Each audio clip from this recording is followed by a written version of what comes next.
All right, let's be honest. Have you ever seen a bunch of letters like CSRD, ESRS, or ISSB thrown around and just felt your eyes glaze over?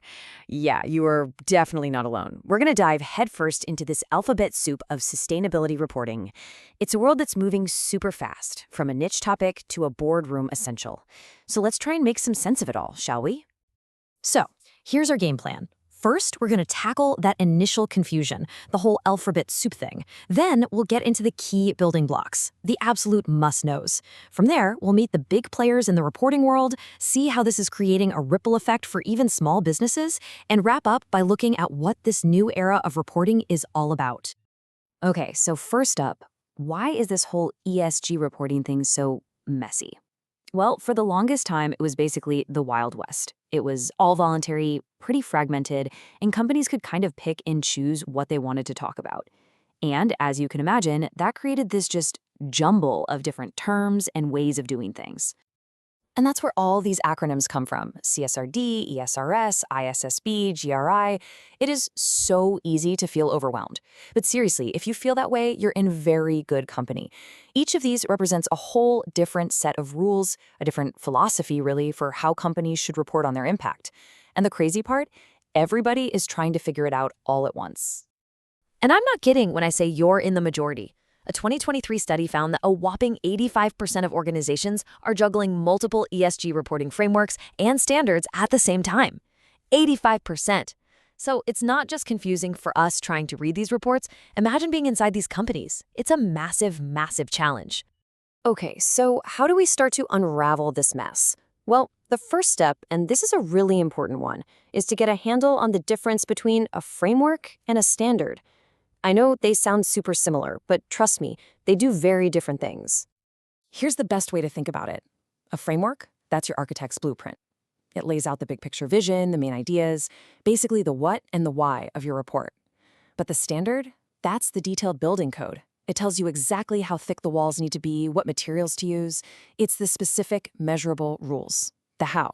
You really need both to build a report that's actually solid. So a perfect example of a framework is the TCFD. That's the Task Force on Climate-Related Financial Disclosures. It's not going to give a company a specific formula to follow. Instead, it gives them a structure for how to think about the problem. Things like governance, strategy, risk management. It's all about helping them organize their story about climate change. Standards, though, they're the nitty-gritty rule books. A standard from GRI or ESRS will tell a company exactly how to calculate its greenhouse gas emissions, step by step. And that incredible level of detail is what makes these reports credible. It's what lets us compare apples to apples when we look at two different companies. Okay, so if standards are the rule books, that raises a pretty big question, right? Why are there so many of them? Why do we have these different giants all competing? Well, a huge part of the answer boils down to one single fundamental question. And the answer to this question changes everything. And that question is, who is this report actually for?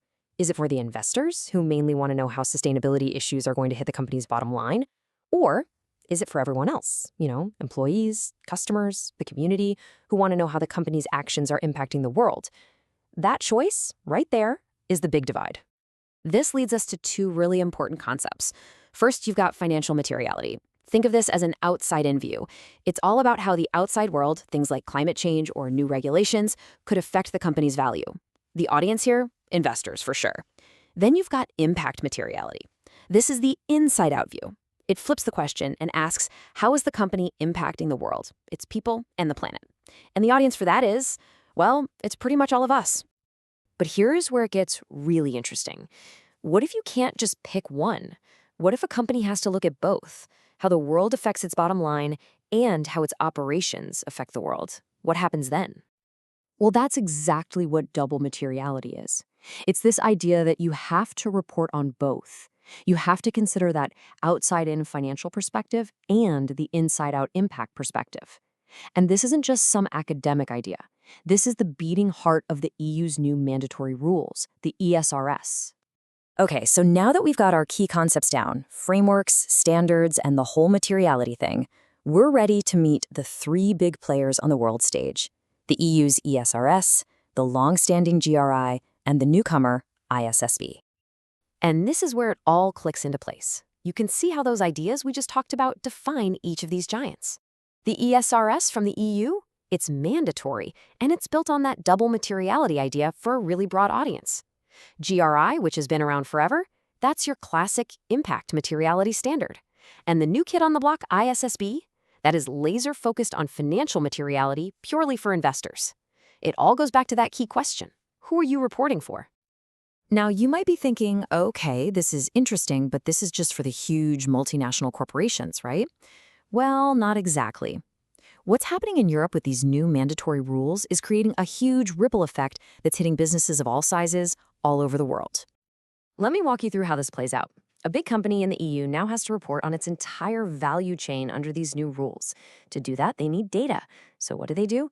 They turn to their suppliers, many of whom are small and medium-sized businesses, maybe not even in the EU, and they say, hey, we need your sustainability numbers. All of a sudden, for that small supplier, this isn't voluntary anymore, not if they want to keep that big contract. Now, the folks in the EU recognize that this was putting a huge burden on smaller companies. So they've come up with a solution, a simplified voluntary standard just for them, called the VSME. The whole idea is to give these smaller businesses a more manageable way to report the info their big customers need without having to deal with the entire super complex rulebook. Okay, so we've waded through the alphabet soup, we've broken down the key concepts, and we've seen the ripple effects. Let's zoom out for a second. What's the big picture here? What does this all mean for the future? Really, the single biggest takeaway is this. We are in the middle of a massive shift. For decades, sustainability reporting was, a nice to have. It was often voluntary, something the marketing department did. Well, that whole era is officially over. We are moving fast toward a world where this stuff is mandatory, it's standardized, and it's going to be audited with the exact same rigor as a company's financial statements. And all of this leaves us with one last really big question. As we enter this new era of mandatory transparency, is it actually going to change how companies behave? Or will it just make them better at paperwork? The answer to that question is going to define what sustainable business really means for years to come. Thanks for digging into this with me.